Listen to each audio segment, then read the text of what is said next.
बीरबल को दी गई 3 राज्यों की कठिन चुनौती। एक बार की बात है, 3 पड़ोसी राज्य गुजरात, मालवा और काबुल के दूतगण दिल्ली के दरबार में पहुंचे।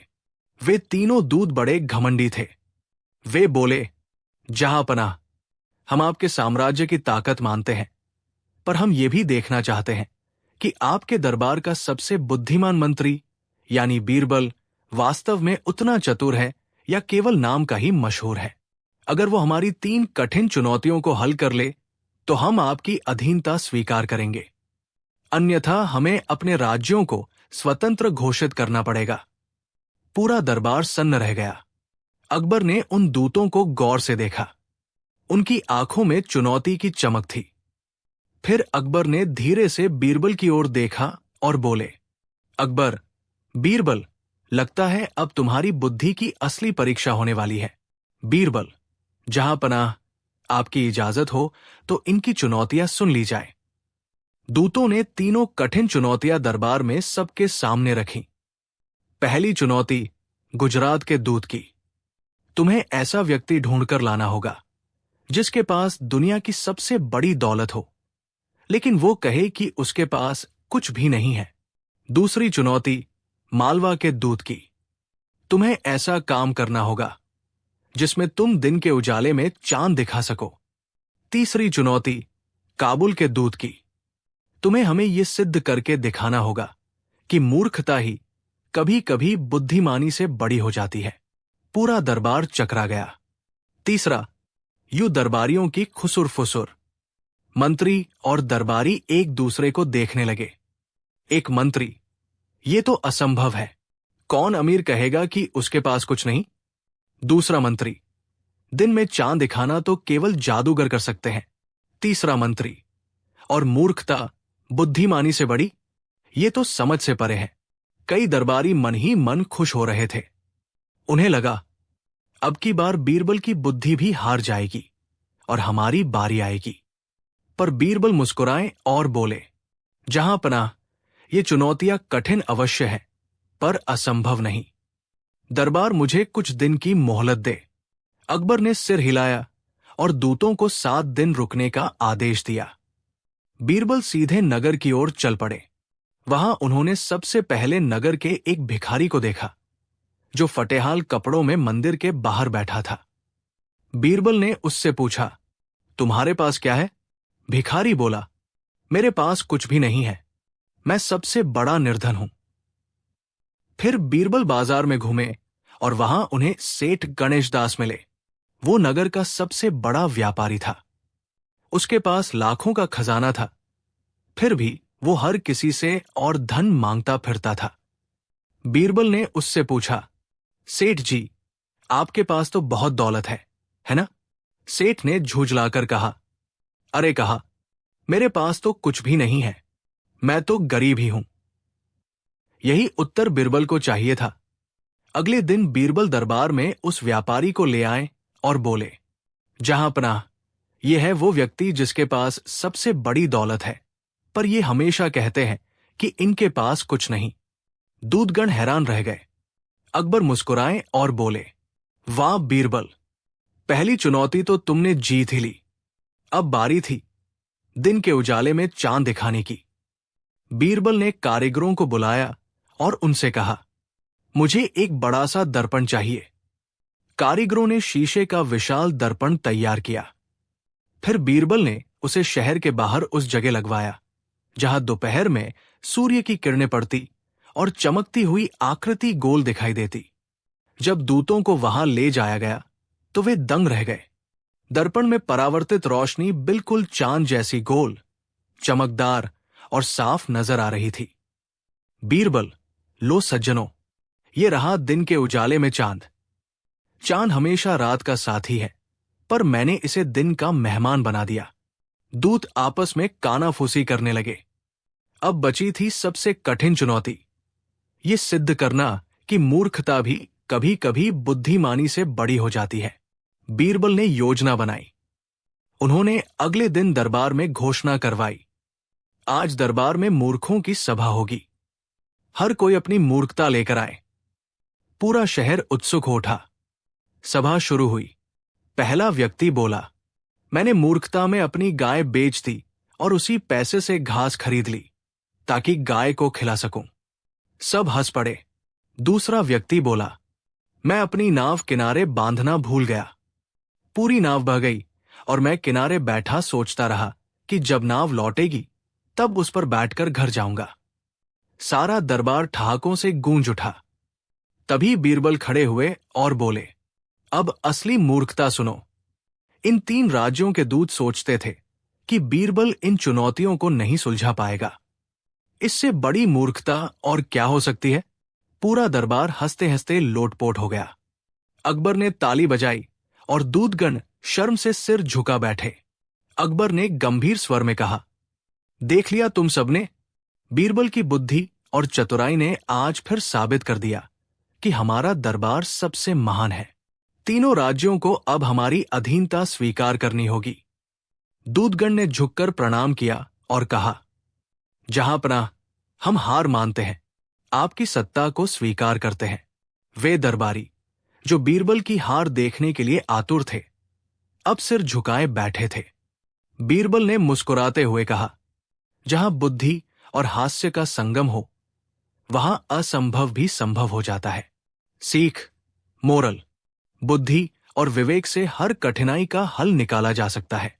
समस्या बड़ी नहीं होती, सोच बड़ी होनी चाहिए। कभी कभी हास्य और व्यंग्य सबसे बड़ी ताकत साबित होते हैं, और मूर्खता भी तब बुद्धिमानी से बड़ी हो जाती है जब कोई स्वयं को दूसरों से ज्यादा चालाक समझता है। एक व्यापारी ने दी बीरबल को चुनौती, 2 रुपए में 50 गधे खरीदो। बादशाह अकबर के दरबार की चर्चा पूरे हिंदुस्तान में थी। वहां रोज नए मुकदमे, पहेलियां और चुनौतियां आती, जिन्हें सुनकर दरबारी हैरान रह जाते और बीरबल अपनी बुद्धि से सबका हल निकालते। एक दिन दरबार में एक चालाक व्यापारी आया। उसका नाम था सेठ रतनलाल। वो बड़ा धनी था, लेकिन घमंडी भी। उसने सोचा कि वो बीरबल को ऐसी चुनौती देगा जिससे उसकी बुद्धिमानी का भेद खुल जाए और लोग उसका नाम भी याद रखें। सेठ ने झुककर अकबर को सलाम किया और बोला, जहांपनाह, मैंने सुना है कि आपके दरबार में बीरबल नामक मंत्री रहते हैं जो किसी भी कठिन सवाल का हल निकाल लेते हैं। आज मैं उन्हें एक चुनौती देने आया हूं। अकबर मुस्कुराए और बोले, ठीक है सेठ जी, कहो क्या चुनौती है। सेठ ने आगे बढ़कर कहा, जहांपनाह, मेरी शर्त यह है कि बीरबल को 2 रुपए देकर 50 गधे खरीदने होंगे। अगर बीरबल ये कर पाए तो मैं मान जाऊंगा कि वो सचमुच अक्लमंद है, लेकिन अगर नहीं कर पाए तो इन्हें अपनी बुद्धिमानी का घमंड छोड़ना होगा। पूरा दरबार हंसी से गूंज उठा। एक दरबारी, अरे वाह, 2 रुपए में 50 गधे, इतना तो एक गधे की पूंछ भी नहीं आएगी। दूसरा दरबारी, लगता है आज बीरबल फंस गए। कई दरबारी मन ही मन खुश होने लगे। उन्हें उम्मीद थी कि इस बार बीरबल से गलती होगी और दरबार में उनकी इज्जत कम हो जाएगी। अकबर ने बीरबल की ओर देखा और बोले, बीरबल, ये सचमुच कठिन शर्त है। मुझे नहीं लगता कि इसे हल किया जा सकता है। लेकिन बीरबल हमेशा की तरह मुस्कुराए और बोले, जहांपनाह, जो शर्त सामने आती है उसका हल भी कहीं न कहीं छुपा होता है। कृपा कर मुझे 1 दिन की मोहलत दे। अकबर ने सिर हिलाया और बीरबल को इजाजत दी। बीरबल घर लौटे और सोचने लगे, गधे तो महंगे बिकते हैं, पर व्यापारी ने मुझे मुश्किल में डालने के लिए ये शर्त रखी है। मुझे गधे सचमुच खरीदने नहीं, बल्कि उसके सवाल का जवाब बुद्धिमानी से देना है। उन्होंने योजना बनाई। अगले दिन सुबह सुबह वे नगर के बाजार पहुंचे। बाजार में जाकर बीरबल ने एक गधे वाले से कहा, भाई, तुम्हारे गधों की कीमत क्या है? गधे वाले ने कहा, हुजूर, एक गधा 5 रुपए से कम का नहीं है। बीरबल मुस्कुराए और बोले, मुझे गधे खरीदने नहीं, बस किराए पर चाहिए। मैं तुम्हें 2 रुपए दूंगा और तुम मुझे कुछ देर के लिए अपने गधे उधार दे देना। गधे वाले ने गिनती की। 2 रुपए में वो 50 गधों को रस्सी से बांधकर थोड़ी देर के लिए दिखाने को तैयार हो गया। अगले दिन बीरबल दरबार पहुंचे। उन्होंने 50 गधों की लंबी कतार खड़ी कर दी और व्यापारी को बुलाकर बोले, सेठ जी, ये रहे 50 गधे। मैंने इन्हें 2 रुपए में मोल ले लिया है। पूरा दरबार दंग रह गया। व्यापारी हैरानी से, ये कैसे संभव है? बीरबल हंसकर बोले, सेठ जी, खरीदने का मतलब केवल स्थायी स्वामित्व लेना नहीं होता। सौदा चाहे किराए पर हो या उधार, शर्त पूरी हो जाती है। मैंने इन गधों को 2 रुपए में आज के लिए खरीदा है। अब ये सब मेरे हैं। फिर बीरबल ने दरबार की तरफ इशारा करते हुए कहा, वैसे अगर आप चाहें तो दरबार में बैठे इन दरबारियों को भी गधों की गिनती में शामिल कर सकते हैं, क्योंकि ये तो बिना दाम के बैठे रहते हैं और कई बार ऐसी बातें करते हैं जो गधे से कम नहीं लगती। पूरा दरबार हंसी से गूंज उठा। जिन दरबारियों ने पहले बीरबल का मजाक उड़ाया था, वे अब मुंह छुपाने लगे। अकबर हंसते हंसते बोले, बीरबल, तुमने सचमुच 2 रुपए में 50 गधे खरीद दिखाए। तुम्हारी बुद्धि की तुलना कोई नहीं कर सकता। व्यापारी शर्म से सिर झुका बैठा। वो समझ गया कि बीरबल से चालाकी करना आसान नहीं। अकबर ने दरबार में घोषणा की, आज बीरबल ने सिद्ध कर दिया कि बुद्धि और समझदारी से असंभव भी संभव हो सकता है। दौलत से नहीं, दिमाग से ही इंसान जीतता है, और जो दूसरों को मूर्ख समझता है वही अंत में खुद मूर्ख सिद्ध होता है। पूरा दरबार तालियों से गूंज उठा। सेठ रतनलाल चुपचाप दरबार से बाहर निकल गया। अकबर ने बीरबल को सोने की माला पहनाई और कहा, बीरबल, तुम ही इस दरबार की असली शान हो। बीरबल मुस्कुराए और बोले, जहां पनाह, गधे खरीदना आसान है, पर बुद्धि बेचना सबसे मुश्किल। सौभाग्य है कि आपकी छत्रछाया में ये काम मुझे रोज मिलता है। मोरल, सीख, असली ताकत दिमाग की होती है, पैसे की नहीं। समस्याएं चाहे कितनी भी कठिन क्यों न हो, उनका हल सोच समझ से निकाला जा सकता है। और सबसे बड़ी बात, जो दूसरों की परीक्षा लेना चाहता है, उसे खुद भी परीक्षा देने के लिए तैयार रहना चाहिए। बीरबल ने कैसे खोली एक ढोंगी साधु की पोल। एक दिन कुछ दरबारियों ने बादशाह अकबर से कहा, हुजूर, एक साधु महाराज हमारे शहर में पधारे हैं। कहते हैं कि उनके पास अद्भुत शक्तियां हैं। वे भविष्य भी बता सकते हैं और रोग भी मिटा सकते हैं। अकबर को तुरंत दिलचस्पी हुई। उन्होंने आदेश दिया, कल ही उस साधु को दरबार में बुलाओ। देखते हैं उनकी शक्तियां कितनी सच है। अगले दिन दरबार में एक लंबा चौड़ा साधु आया। माथे पर बड़ी सी लाल तिलक की लकीर, गले में रुद्राक्ष की माला और हाथ में एक चमकदार त्रिशूल। उसका प्रवेश ही इतना नाटकीय था कि दरबारियों के मुंह खुले के खुले रह गए। वो दरबार में घुसते ही गहरी आवाज में बोला, जय महाकाल, जय त्रिकालदर्शी। मैं सब जानता हूं, सब देख सकता हूं। कोई भी बात मुझसे छुपी नहीं। अकबर मुस्कुराए और बोले, वाह, तो फिर हमारे दरबार में आपका स्वागत है। आइए, हमें अपनी शक्तियों का प्रमाण दीजिए। साधु की बातें। साधु ने अपनी आंखें बंद की, फिर धीरे धीरे बोला, बादशाह सलामत। आपके दरबार में एक व्यक्ति ऐसा है जो कल रात चोरी करने गया था। इतना सुनते ही दरबारियों में खुसुर फुसुर होने लगी। साधु आगे बोला, और उस चोरी का सामान अभी भी उसी के घर में छिपा है। कुछ दरबारी सहम गए।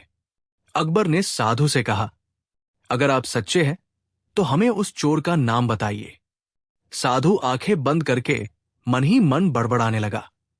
फिर बोला, उसका नाम मैं अभी नहीं बता सकता। इसके लिए मुझे विशेष अनुष्ठान करना होगा, तब जाकर सच्चाई सामने आएगी। लेकिन अनुष्ठान के लिए मुझे सोने के सिक्के, घी, फल और 50 थाल प्रसाद चाहिए, तभी मेरे मंत्र सफल होंगे। कुछ दरबारी तुरंत साधु की जय जयकार करने लगे। बोले, हुजूर, ये साधु सचमुच महान है, हमें इनकी मांग पूरी करनी चाहिए। लेकिन बीरबल खामोश बैठे सब देख रहे थे। उनकी आंखों में हल्की शरारत झलक रही थी। अकबर ने बीरबल की ओर देखा। बीरबल, तुम्हें क्या लगता है, क्या ये साधु सच्चा है? बीरबल मुस्कुराए और बोले, जहां पनाह, असली संत अपनी सिद्धि सिद्ध करने के लिए कभी मांग नहीं करता, वो सेवा करता है। लेकिन अगर आप अनुमति दें तो मैं कल इस साधु की परीक्षा ले सकता हूं। अकबर ने तुरंत हामी भर दी। ठीक है बीरबल, कल हम सब मिलकर साधु की असलियत देखेंगे। बीरबल उस रात गहरी सोच में डूबे रहे। उन्होंने सोचा, ये साधु ढोंगी है, इसे पकड़ना होगा, लेकिन सबूत के साथ। कल इसे ऐसे जाल में फंसाऊंगा कि ये खुद अपने झूठ को साबित करेगा। उन्होंने अपने खास सेवकों को बुलाया और गुप्त निर्देश दिए। परीक्षा का दिन। अगले दिन दरबार में साधु फिर से आया। उसके लिए भव्य आसन सजाया गया। साधु बड़े गर्व से बोला, आज मैं अपनी शक्ति से साबित कर दूंगा कि मैं सब जानता हूं। अकबर ने कहा, तो फिर ये बताओ साधु महाराज, इस थैले में क्या है? अकबर ने दरबार में रखे एक रेशमी थैले को उठाया। दरअसल उसमें साधारण रेत भरी थी। साधु ने आंखें बंद की, मंत्र बुदबुदाए और बोला, इस थैले में हीरे जवाहरात है। इतना सुनते ही पूरा दरबार ठहाकों से गूंज उठा। अकबर ने थैला खोल कर दिखाया, उसमें सिर्फ मिट्टी थी। साधु की बुरी हालत। साधु बगले झांकने लगा। उसने हकलाते हुए कहा, यह तो मेरी शक्तियों की परीक्षा थी। असलियत बताने के लिए मुझे विशेष अनुष्ठान करना होगा। तभी बीरबल उठे और बोले, ठीक है महाराज, हम आपको एक और मौका देते हैं। फिर उन्होंने एक छोटा डिब्बा मंगवाया। उसमें प्याज रखी थी।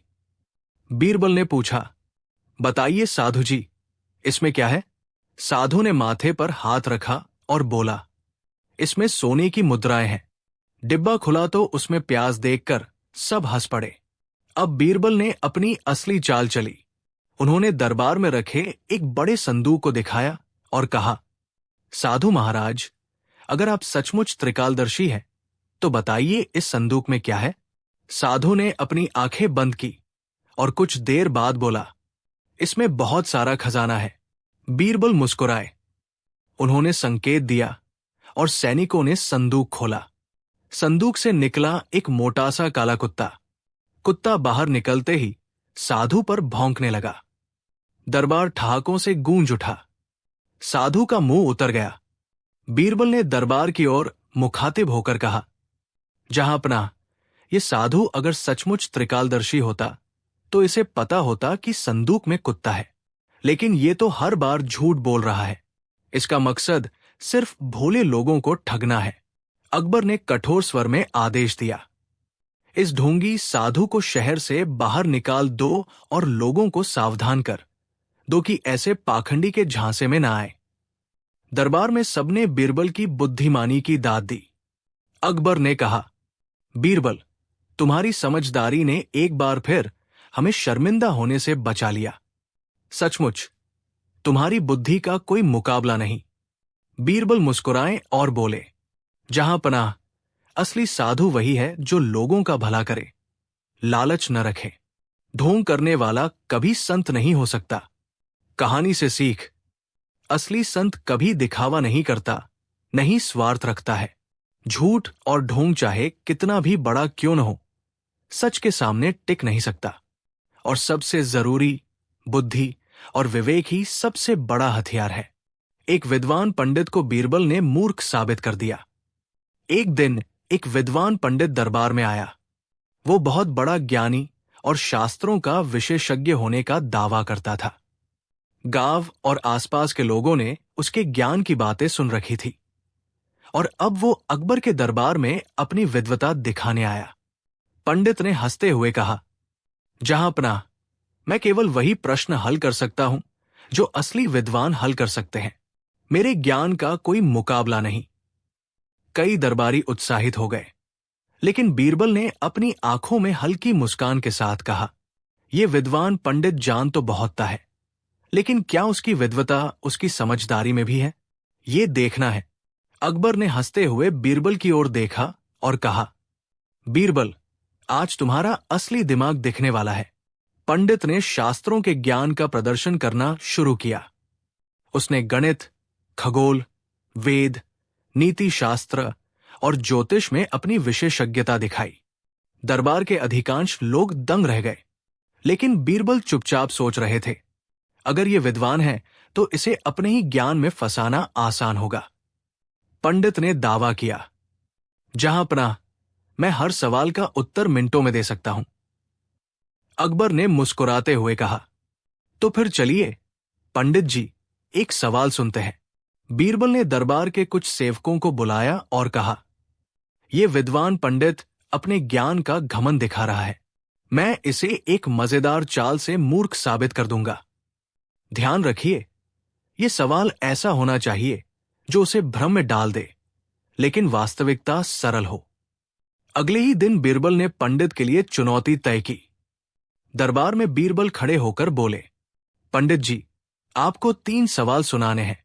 ये सवाल इतने आसान हैं कि कोई भी साधारण व्यक्ति हल कर सकता है, पर आपकी विद्वता और समझदारी से देखना है कि आप कैसे हल करते हैं। पंडित ने गर्व से सिर हिलाया। मैं तैयार हूं, बीरबल। बीरबल ने पहला सवाल पूछा, यदि एक हाथी और एक बकरी बराबर समय में एक नदी पार करते हैं तो कौन पहले पहुंचेगा? पंडित ने तुरंत गणित और गति के नियम गिनने शुरू किए। दरबार में लोग हंसी छुपा नहीं पाए। बीरबल ने मुस्कुराते हुए कहा, सवाल सरल है। नदी के पार पहुंचने वाला वही है जो तैरना जानता हो। हाथी तैर सकता है, लेकिन बकरी तैरती नहीं। पंडित ने गिनती और सूत्रों के जाल में उलझकर समय गंवा दिया।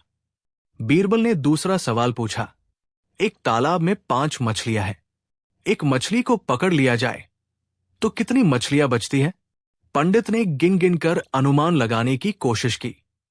बीरबल मुस्कुराए और बोले, तालाब में अब 4 मछलियां बची हैं, लेकिन एक बात ध्यान देने वाली है। जब मछली पकड़ी गई तो शोर सुनकर बाकी मछलियां कूदकर बाहर जा सकती हैं। पूरा दरबार हंसी से गूंज उठा। पंडित असमंजस में पड़ गया। अंत में बीरबल ने तीसरा सवाल पूछा, एक आदमी एक घोड़े पर 10 घंटे में 100 लीटर पानी ले जाता है। अगर वो 2 घोड़े लेकर जाए तो कितनी देर में वो 50 लीटर पानी ले जाएगा? पंडित ने अपनी पूरी गणना शुरू कर दी, सूत्र बनाकर, परंतु समय बीतता गया। बीरबल मुस्कुराते हुए बोले, सवाल आसान है। अगर 2 घोड़े हैं और पानी की मात्रा आधी है तो वही आदमी आधे समय में 50 लीटर पानी ले जाएगा। सरल गणना, विद्वान होने की जरूरत नहीं। पूरा दरबार ठहाकों से गूंज उठा। पंडित शर्मिंदगी से लाल हो गया। उसने सोचा कि वो बुद्धिमान है, लेकिन बीरबल की सरल लेकिन चतुर चाल ने उसे मूर्ख साबित कर दिया। अकबर ने हंसते हुए कहा, बीरबल, तुम्हारी बुद्धि ने इस विद्वान पंडित को यह दिखा दिया कि असली विद्वता केवल ज्ञान से नहीं, बल्कि समझदारी और तर्क से होती है। दरबार के लोग हंसी और तालियों से गूंज उठे। बीरबल ने सभी को समझाया, सिर्फ किताबों और सूत्रों का ज्ञान ही पर्याप्त नहीं होता। असली विद्वान वही है जो सरलता और विवेक के साथ समस्याओं को हल कर सके। विद्वान पंडित दरबार से चुपचाप चला गया और उसने सीख लिया कि ज्ञान का घमंड कभी भी बुद्धिमानी की जगह नहीं ले सकता। मोरल, सीख 1, सिर्फ विद्वता और किताबों का ज्ञान ही सब कुछ नहीं है। समझदारी और विवेक भी आवश्यक है। 2, जो अपने ज्ञान का घमंड करता है उसे अक्सर दूसरों की सरल बुद्धि ही मात देती है। 3, सच्ची विद्वता वही है जो दूसरों को समझाने और सही दिशा दिखाने में सक्षम हो।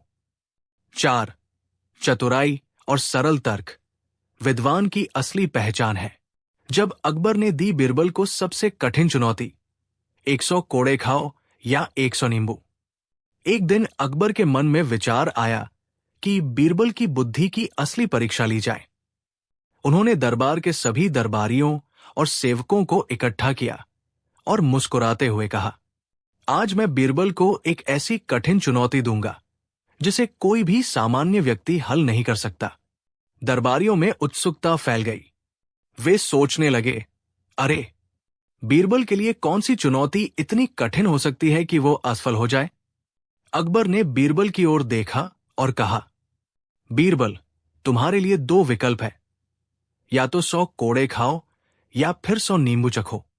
यदि तुम इन दोनों में से किसी एक को पूरा नहीं कर पाते तो ये साबित होगा कि बुद्धि केवल किताबों में होती है, असल जीवन में नहीं। पूरा दरबार हंसी और हैरानी में गूंज उठा। कुछ दरबारी तो सोच रहे थे कि ये बार बीरबल फंस जाएंगे। बीरबल ने थोड़ी देर सोचा और मुस्कुराते हुए कहा, जहांपनाह, कृपया मुझे आज ही एक दिन की मोहलत दे। मैं इस चुनौती का हल निकालूंगा। अकबर ने सिर हिलाया। ठीक है बीरबल, कल तक तुम्हारे जवाब की प्रतीक्षा रहेगी। बीरबल घर लौटे और गहरी सोच में डूब गए। उन्होंने कहा, 100 कोड़े खाना दर्दनाक है और 100 नींबू चखना भी असंभव लगता है, लेकिन इस चुनौती का हल जरूर है। उन्होंने कुछ सेवकों को बुलाया और गुप्त निर्देश दिए। कल मुझे 2 चीजें चाहिए, सबसे तीखी मिर्च और सबसे मीठे नींबू, और तालाब का पानी। सेवक ने सब कुछ तैयार किया। बीरबल ने सोचा कि बुद्धि का उपयोग करके ही अकबर की चुनौती को हल करना होगा, न कि ताकत या सहनशीलता से। अगली सुबह बीरबल दरबार में आए। उन्होंने दोनों विकल्पों की तैयारी कर रखी थी। अकबर ने कहा, तो बीरबल, अब दिखाओ कि तुम चुनोगे 100 कोड़े या 100 नींबू। बीरबल मुस्कुराए और बोले, जहांपनाह, मैं दोनों विकल्पों का ऐसा हल लाऊंगा कि कोई चोट नहीं लगेगी और नींबू का रस भी मेरे शरीर को नुकसान नहीं पहुंचाएगा। अकबर की जिज्ञासा बढ़ गई, ये कैसे होगा? बीरबल ने पहले 100 नींबू दरबार में रखे। उन्होंने दरबारियों को कहा, इन नींबू का रस पीने के बजाय मैं इन्हें पानी में मिलाऊंगा और फिर वो रस पी लूंगा। इससे मेरी जीभ सुरक्षित रहेगी, लेकिन नींबू का स्वाद भी आ जाएगा। दरबारियों ने यह तरीका देखकर सर हिलाया। ये तो असली बुद्धि की चाल थी। फिर बीरबल ने 100 कोड़ों के बारे में योजना बनाई। उन्होंने कोड़े की लकड़ियों को पानी में भिगो दिया ताकि वे अब कठोर और चोट पहुंचाने वाले न रहें। बीरबल ने सबसे पहले नींबू का रस पीना शुरू किया। उन्होंने उसे पानी में मिलाकर धीरे धीरे पिया। जीभ और पेट पर कोई असर नहीं हुआ। फिर उन्होंने कोड़े पीने की तैयारी शुरू की। कोड़े अब नरम और गीले हो चुके थे। बीरबल ने उन्हें उठाया और हल्के हल्के दरबारियों के सामने लहराया ताकि प्रतीकात्मक रूप से चुनौती पूरी होने का भाव आए। अकबर और दरबारियों को देखकर हंसी छूट गई। अकबर मुस्कुराए और बोले, बीरबल, तुमने सचमुच कमाल कर दिया।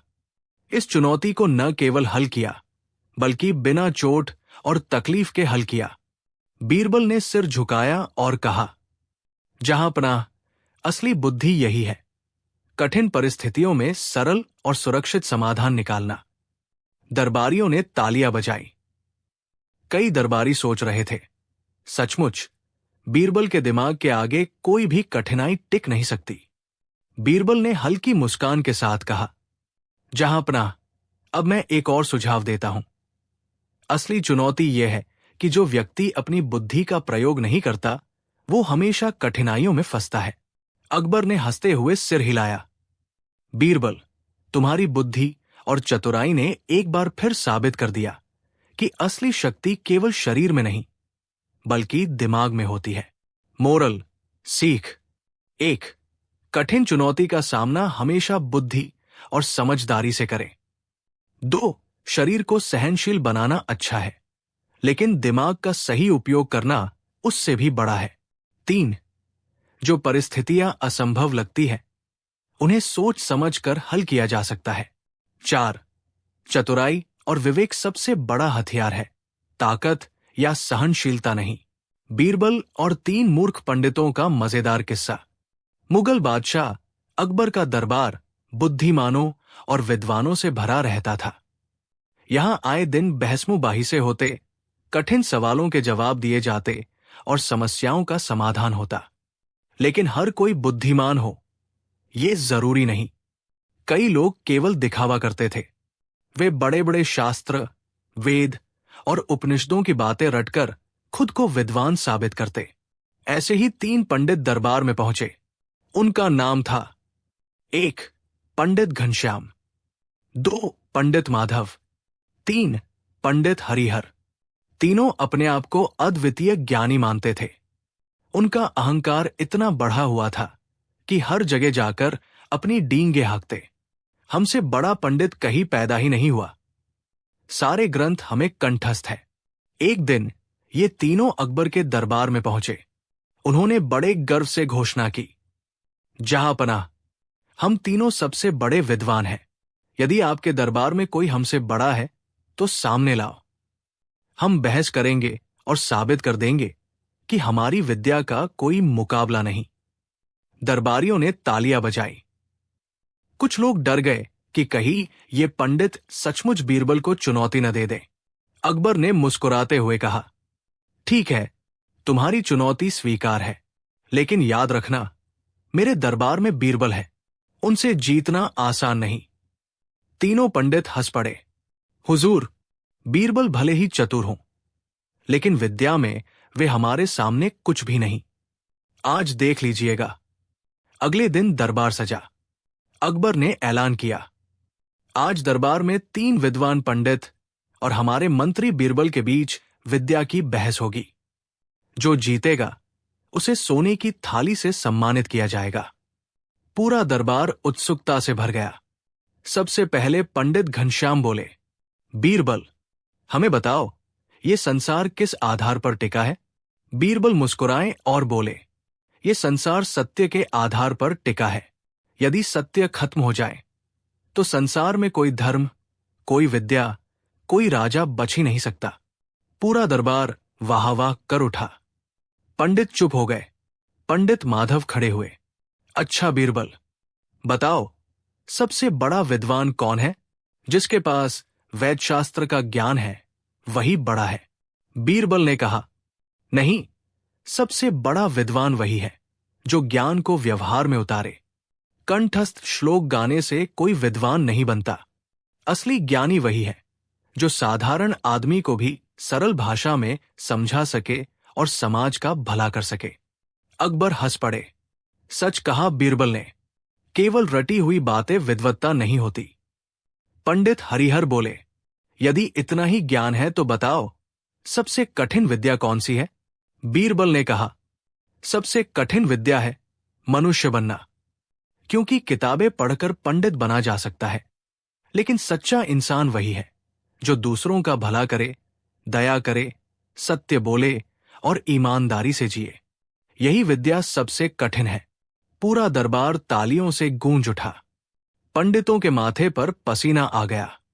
अब बीरबल ने सोचा, ये लोग केवल शब्दों के खेल से विद्वान बनते हैं, अब इन्हें असली रंग दिखाना होगा। उन्होंने कहा, जहांपनाह, इन तीनों पंडितों की परीक्षा मैं लूंगा। यदि पास हुए तो मैं हार मान लूंगा। अकबर ने हामी भरी। बीरबल ने दरबारियों से 3 गिलास पानी मंगवाए और तीनों पंडितों को दिए। फिर कहा, यदि तुम सच्चे विद्वान हो तो इस पानी का उपयोग ऐसा करो कि पूरी दुनिया तुम्हारी विद्या को मान ले। तीनों पंडित सोच में पड़ गए। घनश्याम ने पानी पी लिया। माधव ने अपने सिर पर डाल लिया। हरिहर ने पानी फर्श पर गिरा दिया। पूरा दरबार हंसी से गूंज उठा। बीरबल बोले, देखा जहांपनाह, विद्वान वही होता है जो छोटे से छोटे साधन का भी सही उपयोग करे। ये तीनों पंडित पानी तक का सही प्रयोग नहीं कर सके, विद्या का क्या करेंगे? बीरबल यही नहीं रुके। उन्होंने 3 सवाल पंडितों से पूछे। 1, अगर तुम्हें भूखे गरीब को ग्रंथ पढ़ाने और उसे रोटी देने में से एक चुनना हो तो क्या करोगे? पंडित घनश्याम बोला, ग्रंथ पढ़ाएंगे। बीरबल बोले, मूर्खता, भूखे को पहले रोटी चाहिए। 2, अगर गांव में झगड़ा हो और लोग तुमसे निपटारे की उम्मीद करें तो क्या करोगे? पंडित माधव बोला, हम शास्त्र पढ़कर निर्णय करेंगे। बीरबल हंसे। शास्त्र की लंबी बातें भूखे इस गड़ालू लोगों को नहीं समझ आती। उन्हें तो सीधी न्याय की जरूरत है।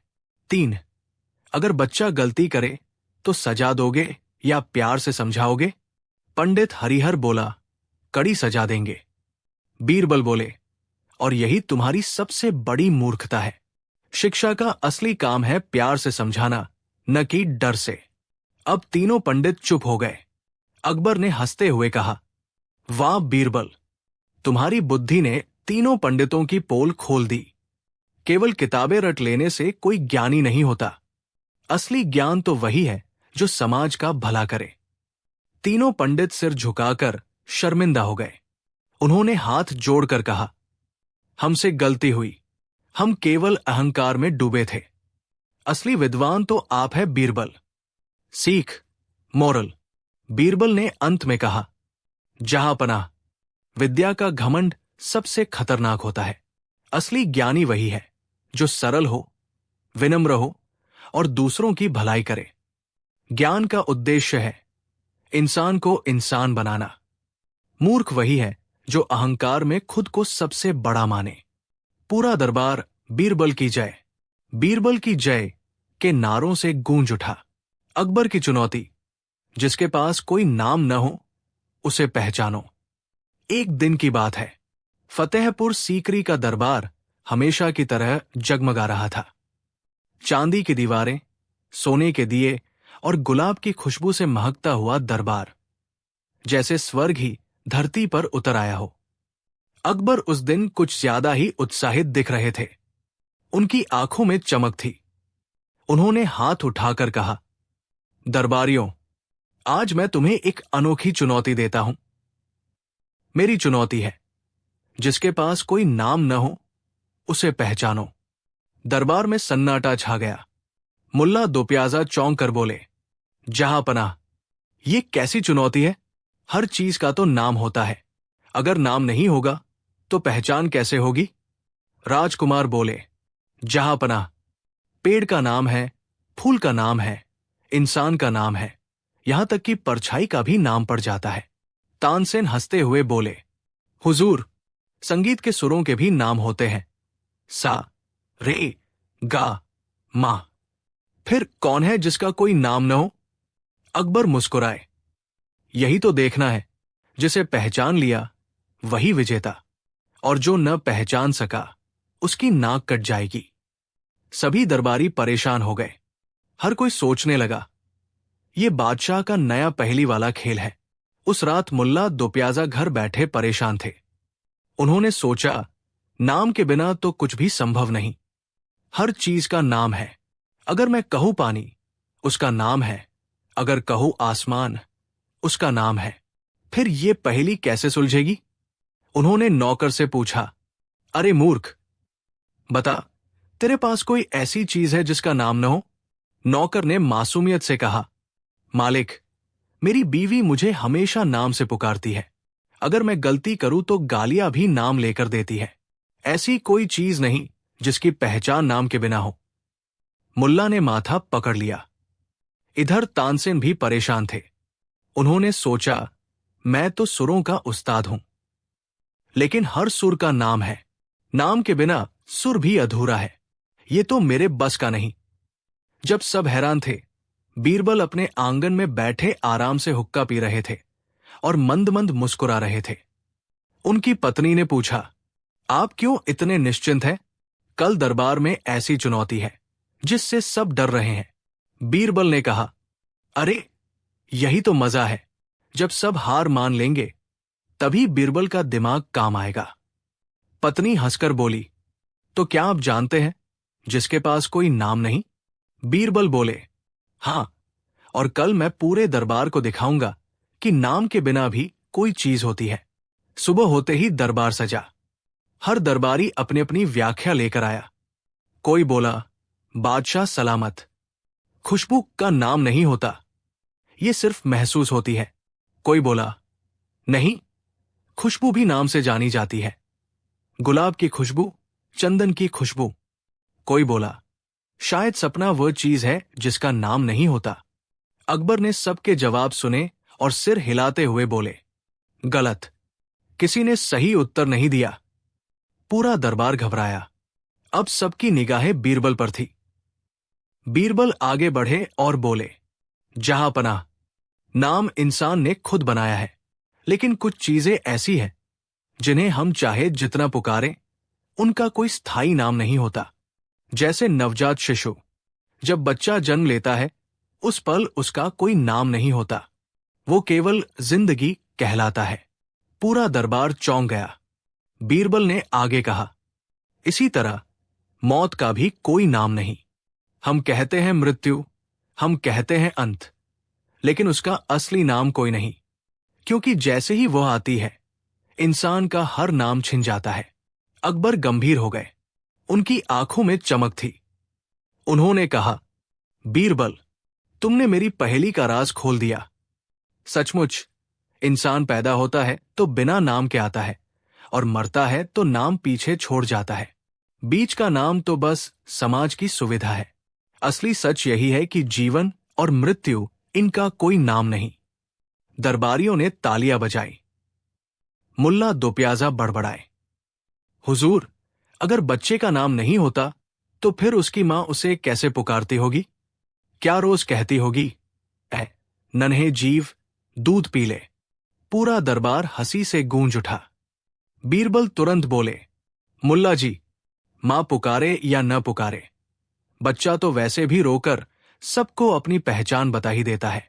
दरबार ठहाकों से भर गया। अकबर ने बीरबल की ओर देखकर कहा, बीरबल, तुम्हारी बुद्धि वाकई अद्वितीय है। तुमने साबित कर दिया कि असली पहचान नाम से नहीं, कर्म से होती है। नाम तो केवल पहचान का एक साधन है, लेकिन इंसान की असली पहचान उसके काम से होती है। उन्होंने बीरबल को सोने की थालियों और अनमोल मोतियों से नवाजा। कहानी का संदेश, नाम इंसान की पहचान का एक हिस्सा है, लेकिन असली पहचान उसके कर्म और उसके जीवन से होती है। जीवन और मृत्यु, ये दो सत्य ऐसे हैं जिनका कोई स्थायी नाम नहीं। अक्लमंदी वही है जो केवल उत्तर न दे, बल्कि समाज को सीख भी दे। बीरबल और गायब होती परछाई का मुकदमा। दरबार में हमेशा की तरह हंसी खुशी का माहौल था। अकबर अपने वजीरों के साथ बैठकर प्रजा के मसले सुन रहे थे। तभी अचानक कचहरी का माहौल तब्दील हो गया, जब कुछ गांव वाले हड़बड़ाकर दरबार में आए।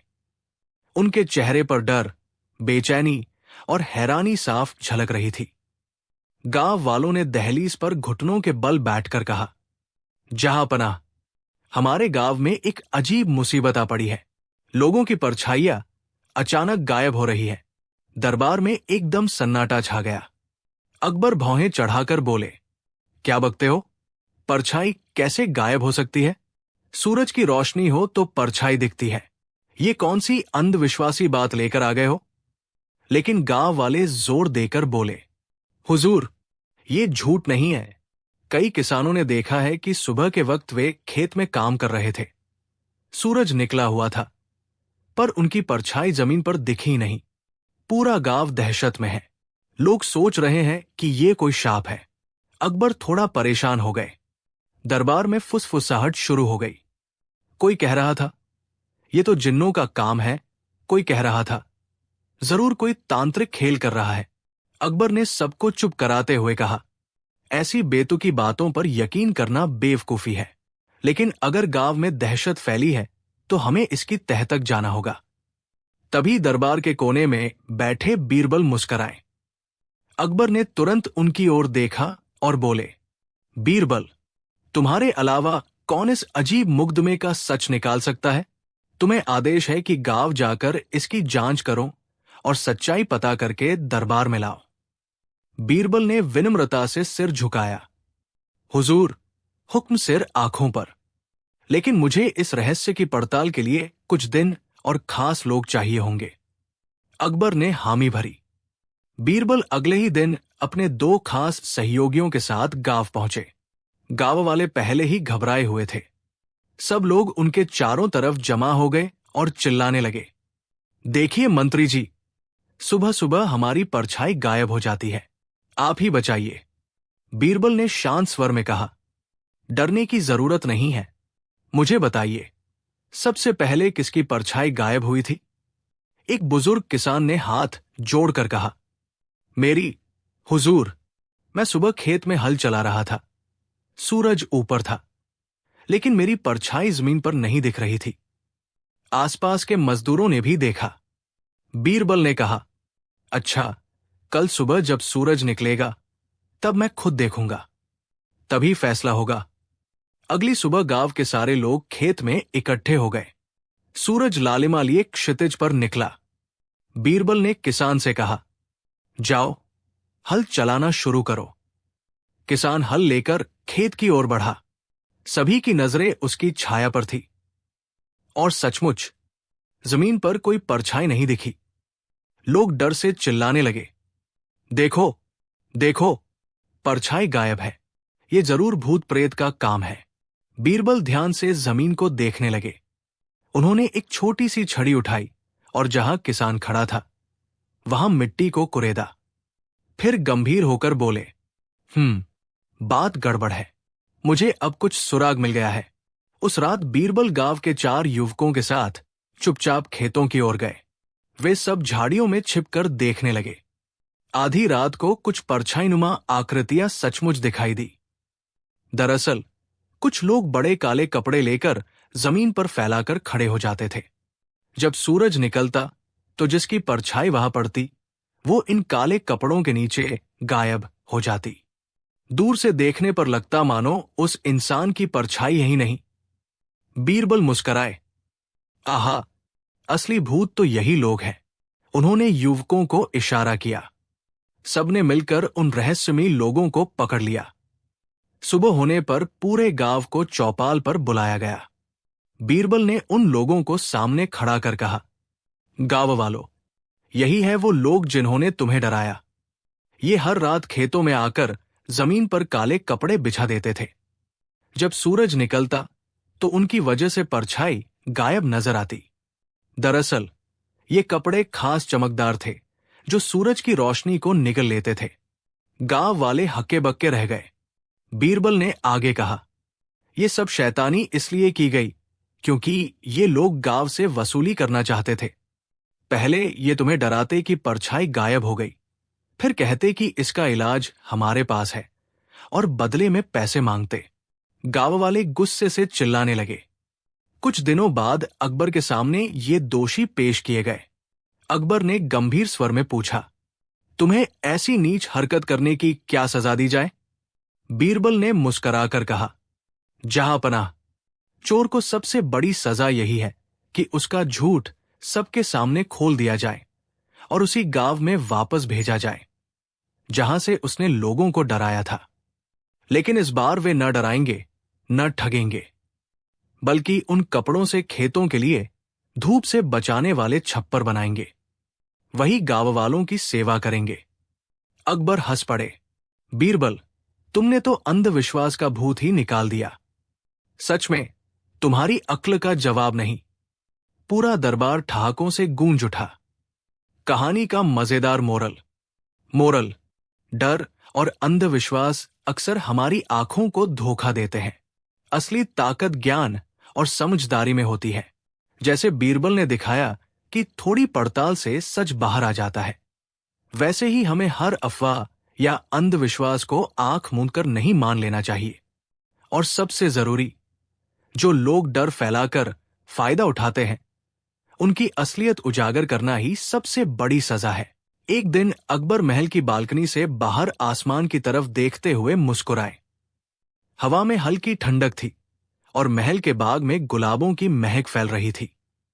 दरबार के लोग अपनी अपनी जगह पर बैठे थे और कुछ दरबारी चाय की प्यालियां थामे बातें कर रहे थे।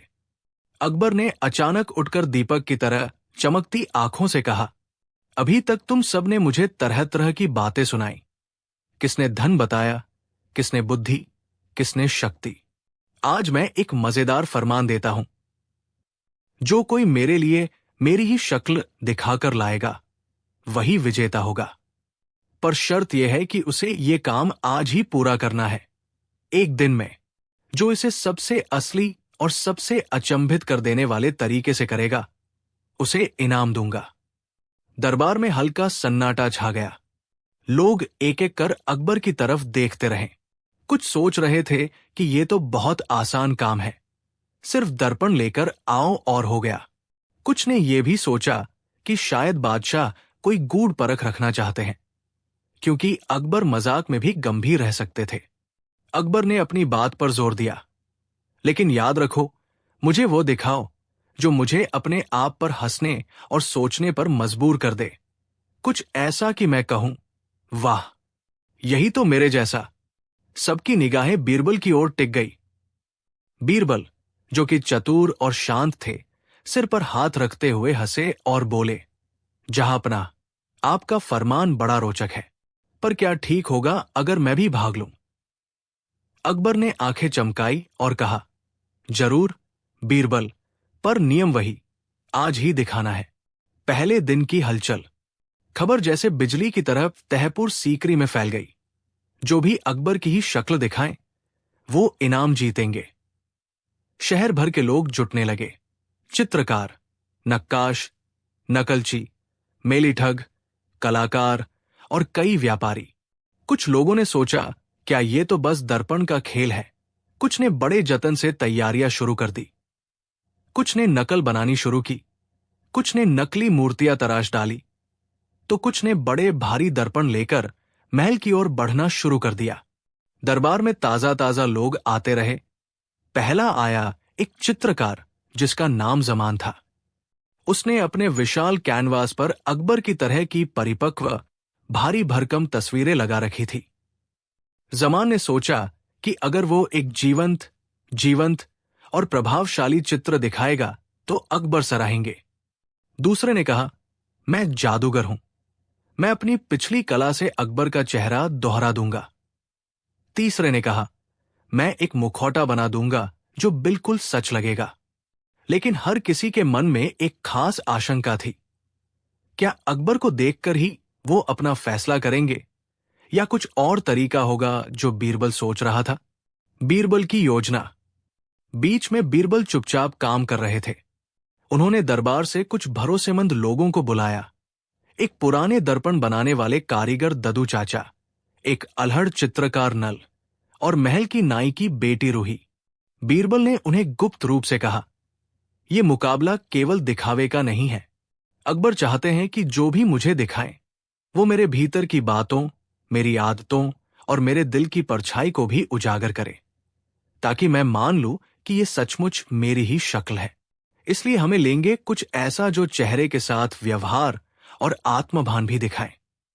ददू चाचा ने बड़े कौशल के साथ एक अटूट दर्पण तराशा, पर यह कोई साधारण दर्पण नहीं था। दर्पण की चौखट के 5 हिस्सों में छोटी छोटी तस्वीरें और संकेत छपे हुए थे। अकबर के बचपन के खेल, अकबर की हंसी, अकबर के सोचने का तरीका। नल ने अकबर के चेहरे के रंगरूप को बड़े ही सूक्ष्म ब्रश के थपेड़ों से कैनवास पर उतारा, पर असल में असली कला तो रूही ने की। उसने महल की छोटी छोटी आवाजों और उन हाव भावों का नकल बनाना शुरू किया जो अकबर अक्सर करते, जैसे खाना खाते वक्त आंखों का झपकना, वो एक आंख को हल्का बंद कर खाना जब वे मजाक सुनते, और कुछ उदास पलों में उनकी अधूरी मुस्कान। मजाक और झूठे दावे। दरबार में तरह तरह के लोग अपने अपने तरीके से तैयारियां कर रहे थे। कुछ ने बड़े दर्पण लाए, पर उन दर्पणों में सिर्फ चेहरा नजर आता। एक कपटी जादूगर ने एक ऐसा नकाब बना लिया जो चलते समय हवा से झूमता और अकबर किसी चालढाल नकल कर देता, पर वो नकाब चलते चलते गिरा और सबको हंसी आ गई। जमान के चित्र पर भी लोग ताली नहीं बजा सके, क्योंकि चित्र में सोच का भाव नहीं था, सिर्फ रंगों का खेल था। अकबर ने शाम को दरबार में कहा, कल सुबह जिनको जो दिखाना है वे आकर दिखाएं, पर ध्यान रहे, जो मुझे सिर्फ चेहरा दिखाएगा और अंदर की बात न समझ पाएगा, मैं उसे असली विजेता नहीं मानूंगा। अगली सुबह लोग आते हैं। सुबह का सूरज नया था और महल का आंगन भीड़ से गूंज उठा। पहले आया एक अमीर व्यापारी जिसने सोचा कि पैसा ही सब कुछ है। उसने सोने के सिक्कों से एक बड़ी मूर्ति बनवाई जो अकबर की शक्ल की थी, पर अकबर ने मूर्ति को देखकर हाथ हिलाया। ये तो सोने की बनी है, पर इसमें मेरा दर्द नहीं, मेरी मुस्कान नहीं। व्यापारी शर्मिंदा होकर पीछे हट गया।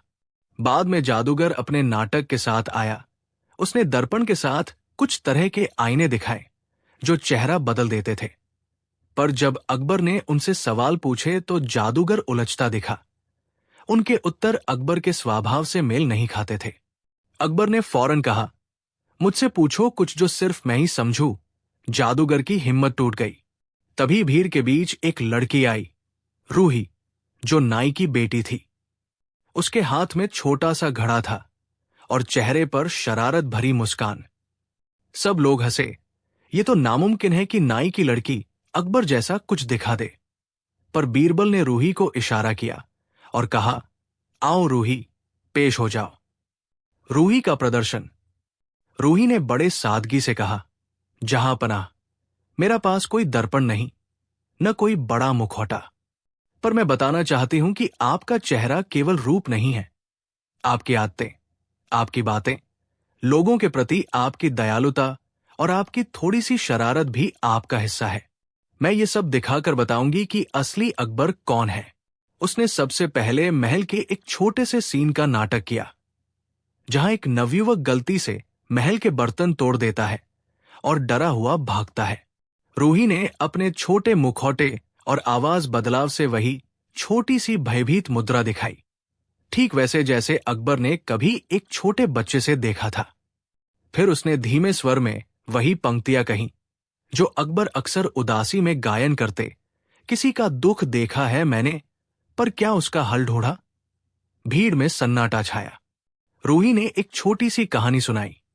वो कहानी अकबर के बचपन की थी, जब वे अपने गुड़िया के साथ खेला करते थे और रात को चांद को देखकर कहते थे कि वो भी हमारी तरह मुस्कुराता है। उस वक्त अकबर की आंखें नम हो गई। किसी ने नहीं देखा कि दरबार में बैठे अकबर की भावभंगिमा बदल गई। फिर रूही ने एक छोटी चाल चली। उसने महल के एक छोटे झरोखे से जाकर आंगन में एक पंछी की परछाई खींच ली और सामने रख दी। कहा, आपका व्यक्तित्व उन परछाइयों जैसा है, कभी ढलता, कभी बड़ा, पर हमेशा वही। अकबर का चेहरा खिल उठा। वे उठकर बोले, हाय, ये छोटी सी नखरीली बात मेरे दिल को छू गई। रूही, तुमने मेरे भीतर की आवाज को पहचान लिया। भीड़ तालियों से गूंज उठी। बीरबल की जांच, असली परख। फिर बीरबल ने सभी को बुलाया और कहा, अब हम असली जांच करेंगी। असल अकबर को पहचानना कठिन नहीं है, पर जो मेरे बादशाह को सचमुच समझता है वही असली विजेता है। उसने कुछ प्रश्न रखे, कुछ मजाकिया, कुछ गंभीर। उसने पूछा, बादशाह की सबसे पसंदीदा मिठाई कौन सी है? कुछ लोग जानते थे, कुछ नहीं। अगले प्रश्न में बीरबल ने पूछा, बादशाह किस बात पर रुखसत हो जाते हैं और किस बात पर संजीदा? जवाबों में झूठ, बनावटी बातें साफ नजर आई। रूही ने उत्तर दिया जो अकबर की छोटी छोटी आदतों से मेल खाता था। वो जली हुई पान की खुशबू से परेशान हो जाते हैं और मीठी रीति नीति से जल्दी रूठ जाते हैं, पर जल्दी माफ भी कर देते हैं। अकबर हंसे और बोले, बीरबल, ये लड़की जानती है मेरे दिल की बात। बीरबल ने कहा, यही असली जीत है, जब कोई चेहरे के पीछे की परछाई भी दिखा दे। चालाकी का बड़ा पल। परंतु कहानी में ट्विस्ट अभी बाकी था। दरबार में अचानक एक सियार सा चालाक आदमी घुस आया। उसका नाम दिगंबर था। दिगंबर ने दावा किया कि मेरे पास ऐसा दर्पण है जो न केवल चेहरे दिखाएगा बल्कि आत्मा की झलक भी दे देगा। उसने एक भारी लदे हुए संदूक खोला और एक चमकदार शीशा निकाला। शीशे पर गहरी नक्काशी और जादुई मंत्र लिखे थे। दिगंबर ने शीशा अकबर के सामने रखा और कहा, यह वही है, आपका असली प्रतिबिंब, आपकी शक्तियां और आपके भय, सब कुछ। अकबर ने शीशे में देखा, पर शीशा खाली खाली सा नजर आया। अचानक शीशे के भीतर एक धुंधली परछाई उभरी, पर वो परछाई अकबर की नहीं थी, बल्कि किसी और की। वो किसी बैरंग अनजान आदमी की परछाई थी। भीड़ में हलचल मची। क्या दिगंबर धोखा दे रहा है? दिगंबर बिखरा नहीं। उसने बड़ा हंसकर कहा, जहांपनाह, ये शीशा केवल वे लोगों को दिखाता है जो अपने आप पर असल में काबू नहीं रखते, जिनके दिल में पाप और लालच है। भीड़ में कुछ लोग कांप उठे। बीरबल ने तुरंत कदम बढ़ाया। दिगंबर, क्या तू बोलता है कि यह शीशा आज के समय का सच बताएगा? दिगंबर ने दम से कहा, हूं। बीरबल ने दिगंबर से कहा, ठीक है, तू देखना, सबसे पहले उस बड़े व्यापारी का प्रतिबिंब दिखा। दिगंबर शीशे की ओर झुक गया, पर शीशे ने उनका चेहरा नहीं दिखाया। उसने उनके हाथ में जूते पैर की तरह सोने की मूर्ति दिखाई। भीड़ ने ताली बजाई, पर अकबर की आंख में झलक थी। ये खेल धूर्तता का प्रतीक था। बीरबल ने जल्दी से कहा, अब उस जादूगर को दिखा जो दर्पण में झूठ बोलता है। शीशा कुछ पल के लिए गर्म हुआ और फिर उसकी सतह पर एक अजीब सी छवि आई, पर वो जादूगर नहीं था। वो एक तिनके जैसा दिखाई दिया। लोग समझ गए कि द्रव्य और दिखावे में लिप्तता का दिगंबर का शीशा उन्हें पकड़ नहीं पाया। असली पहचान। अंत में बीरबल ने कहा, अब इसे दिखाओ जो सच में अकबर कामना करते हैं। दिगंबर का चेहरा सिकुड़ गया। उसने शीशे में देखा और अचानक उसकी आंखों से आंसू गिर पड़े। शीशा में जो दिखा वो कोई भी परछाई नहीं थी, बल्कि एक छोटी सी लड़की का चेहरा था जो किसी पुस्तक के पन्नों पर मुस्कुरा रही थी। भीड़ में कुछ हल्की सी उदासी रहने लगी। तब दिगंबर ने सफाई दी, ये शीशा तभी सत्य दिखाता है जब देखन वाला खुद सच्चा हो। बीरबल ने तब व्यापारियों और दरबारियों की ओर देखा और कहा, देखा तुमने, कुछ चीजें झूठ का भोग करती है और कुछ वास्तविकता। असली अकबर वही है जो खुद को दूसरों में देखता है, जो अपने देशवासियों की खुशी में अपनी पहचान खोजता है। अकबर का फैसला। अकबर खामोशी से खड़े रहे। उनकी आंखों में एक नरम चमक थी। उन्होंने धीरे से कहा, आज मैंने देखा कि कई लोग अपना प्रतिबिंब ढूंढने आए, पर कुछ लोगों ने मेरी आत्मा की परछाई भी दिखाई। पर जिसे मैं असली विजेता मानता हूं, वो कोई एक नहीं बल्कि वो भावना है जो किसी ने दिखाई।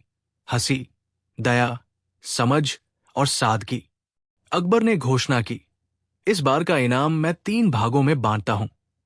सबसे पहले रूही को, जिसने मेरी छोटी छोटी आदतों और दिल की परछाई दिखाई, उसे मान्यता और सम्मान दूंगा।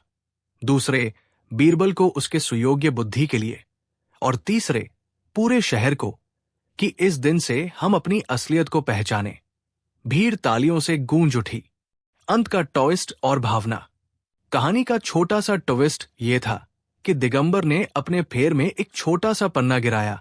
उस पन्ने पर लिखा था, जो व्यक्ति इस दुनिया को अपने प्रतिबिंब में देखकर खुश नहीं होता, वो दूसरों के प्रतिबिंब बदलने की कोशिश करता है। बीरबल ने पन्ना उठाकर मुस्कराया और कहा, सचमुच कुछ लोग अपनी अशांति को मिटाने के लिए परछाइयों को बदलने लगते हैं।